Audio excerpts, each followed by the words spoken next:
وكومور نارفنزاني رسيدياني رتوكوزاني نارفنزنتي ريسيدي ريتوكوزي مزينغوا تورفنزا أربوليز خيري نزبركة والسلام عليكم ورحمة الله تعالى وبركاته. Tout un symbole. C'est dans un luxueux hôtel du 2e arrondissement, au cœur de la capitale française, que le président comorien est venu solliciter le soutien des diplomates en poste à Paris dans la résolution du différend colonial qui oppose les Comores à la France. Dans un discours très argumenté en français, suivi d'un résumé en langue arabe, le chef de l'État a expliqué le processus de colonisation des Comores et la marche vers l'indépendance. Un rappel historique pour couper l'herbe au pied du discours français sur le choix libre des Mahorais. Un rappel aussi des résolutions prises par les instances internationales qui est venu étayer la justesse de la revendication comorienne. Le message du président Sambi n'est pas tombé dans des oreilles sourdes. L'ambassadrice de la Jordanie et doyenne des diplomates arabes s'est montrée sensible et promis de plaider le soutien des pays arabes à la cause comorienne. À moins d'un mois de la fin du mandat présidentiel, le contentieux sur Mayotte s'impose de fait comme une des priorités de la future gouvernance. Messieurs et Mesdames les ambassadeurs, Messieurs et Mesdames les notables, honorable assistance, je tiens tout d'abord à vous remercier infiniment pour avoir répondu à cette invitation. Chers amis, vous avez appris au début de ce mois d'avril la décision française d'ériger l'île comorienne de Mayotte au 101e département français. À cet égard, je me permets de vous faire savoir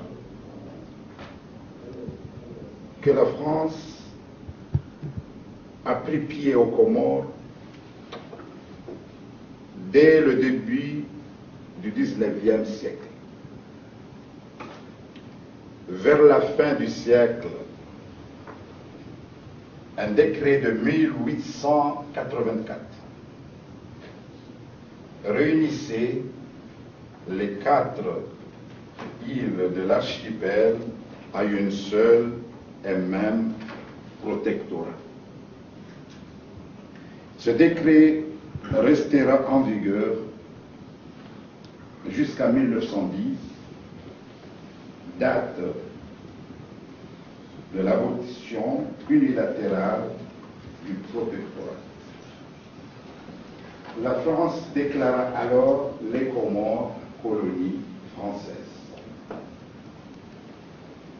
Dès 1910, à la veille de l'indépendance, le statut de la colonie évoluera selon les intérêts de la métropole pour devenir territoire d'outre-mer en 1958. Le 25 août 1972, le comité spécial de la décolonisation de l'Organisation des Nations Unies inscrit l'archipel des Comores à sa liste des territoires devant accéder à l'autodétermination. Le 22 décembre 1974, la population de Mayotte, en votant en majorité pour le maintien des Comores au sein de la République française, alors même que le suffrage est de plus de 90% pour l'indépendance du territoire. Le gouvernement français ne valide pas le référendum et en propose un nouveau dont les résultats ne seraient considérés cette fois que île par île.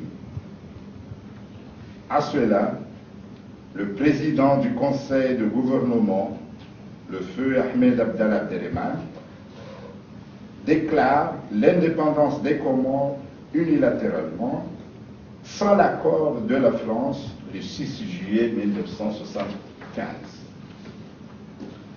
La France refuse le résultat du référendum et maintient l'île de Mayotte sous administration française au détriment de l'opinion de l'ONU et des organisations internationales comme l'OIA et la Ligue des États arabes, etc.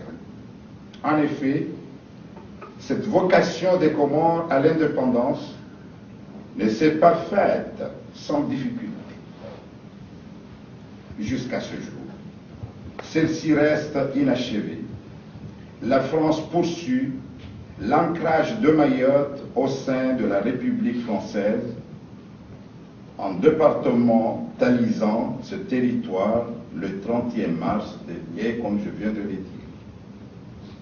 La poursuite de ce différend a pour conséquence le déséquilibre économique de l'archipel et un flux de population provoquant chaque année de nombreuses victimes dans le bras de mer entre l'île comorienne de Mayotte et le reste de l'archipel.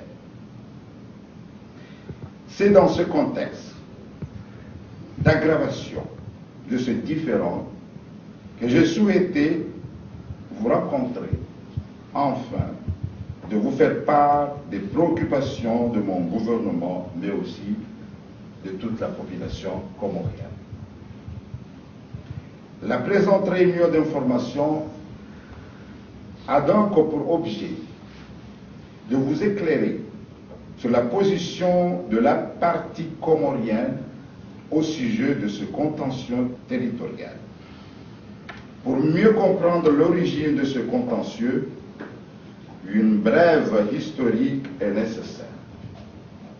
Tout d'abord, je rappellerai ici que conformément aux recommandations des Nations Unies, les gouvernements successifs français ont reconnu la vocation des Comores à accéder à l'indépendance dans l'intangibilité de ses frontières.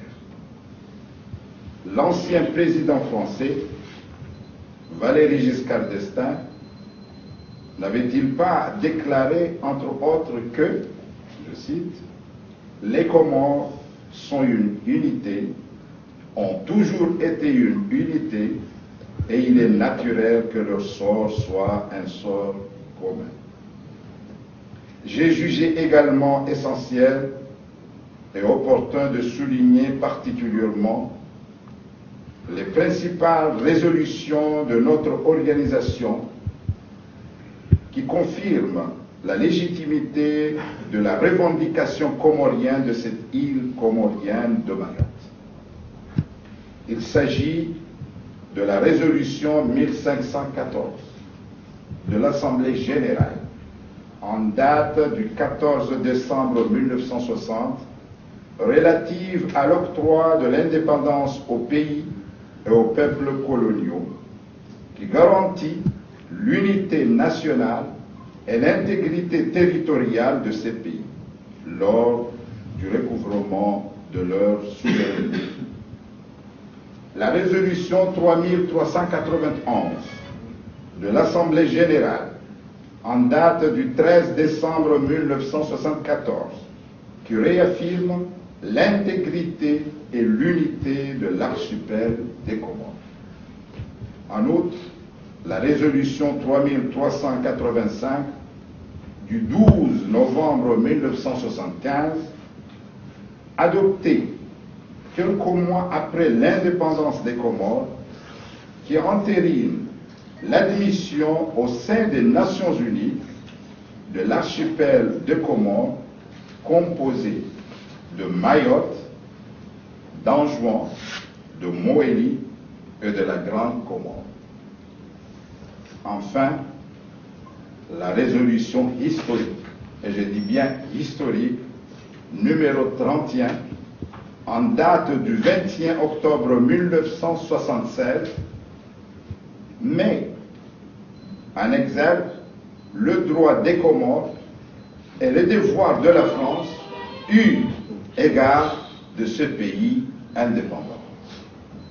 Permettez-moi, chers amis, de vous faire lecture du dispositif de cette résolution qui revêt une importance capitale pour mon pays et qui restera à jamais gravé dans la mémoire des nations présentes ainsi qu'à mes compatriotes comoriens. Considérant que l'occupation par la France de l'île comorienne de Mayotte constitue une atteinte flagrante à l'unité nationale de l'État comorien, membre de l'Organisation des Nations Unies, considérant qu'une telle attitude de la France constitue une violation des principes des résolutions pertinentes de l'Organisation des Nations Unies, en particulier de la résolution 1514 de l'Assemblée générale en date du 14 décembre 1960, relative à l'octroi de l'indépendance au pays, aux peuples coloniaux, qui garantit l'unité nationale et l'intégrité territoriale de ces pays, condamne les référendums du 8 février et du 11 avril 1976 organisés dans l'île comorienne de Mayotte par le gouvernement français et les considère comme nuls et non avenus. Elle rejette toute autre forme de référendum ou consultation qui pourrait être organisée ultérieurement en territoire comorien de Mayotte par la France.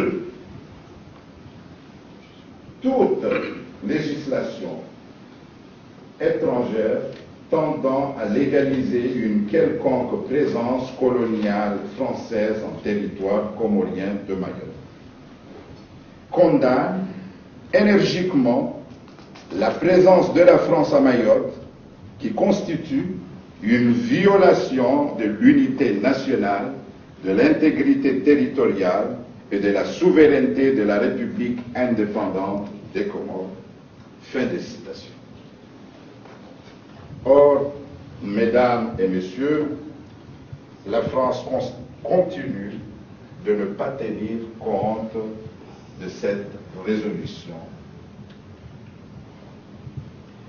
La question de l'île comorienne de Mayotte pose un problème aux Comoriens.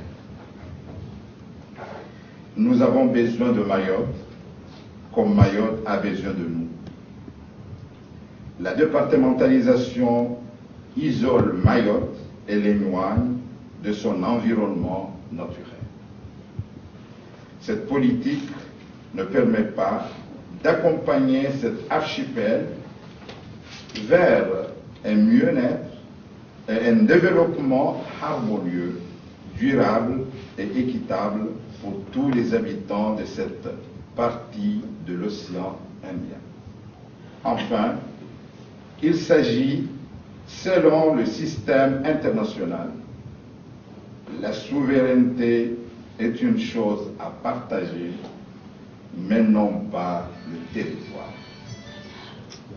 Au-delà de l'intérêt bien compris, la résolution de ces différends interpelle la communauté internationale afin d'œuvrer pour, premièrement, un environnement politique stable entre les pays de la région, deuxièmement, une bonne collaboration dans la résolution des problèmes de souveraineté et notamment celui lié aux frontières maritimes qui concernent aussi les pays de la zone.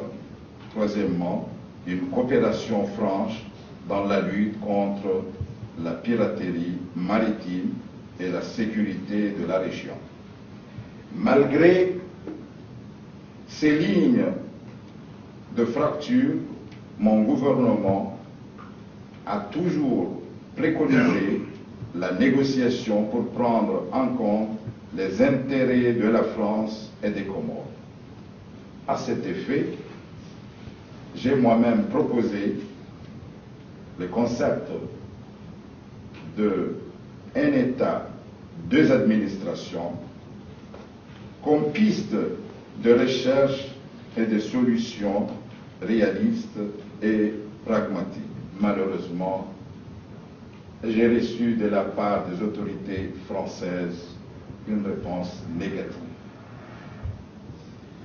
Cette approche inédite du contexte franco-comorien pourrait, pensons-nous, permettre la mise en route de projets concrets pour faciliter l'harmonisation des relations entre nos deux pays. En effet, la reprise de dialogue amorcée par mon gouvernement dès mon accession au pouvoir, la proposition que j'ai faite pour mettre fin à ces douloureux contentieux sont toujours d'actualité et les Comores restent fermement attachés au dialogue bilatéral pour trouver une solution satisfaisante pour les générations futures. Aujourd'hui, nous sommes très préoccupés par les pertes humaines des personnes cherchant à rallier l'île comorienne de Mayotte par le bras de mer séparant Mayotte des autres îles sœurs et qui méritait la mobilisation de la communauté internationale.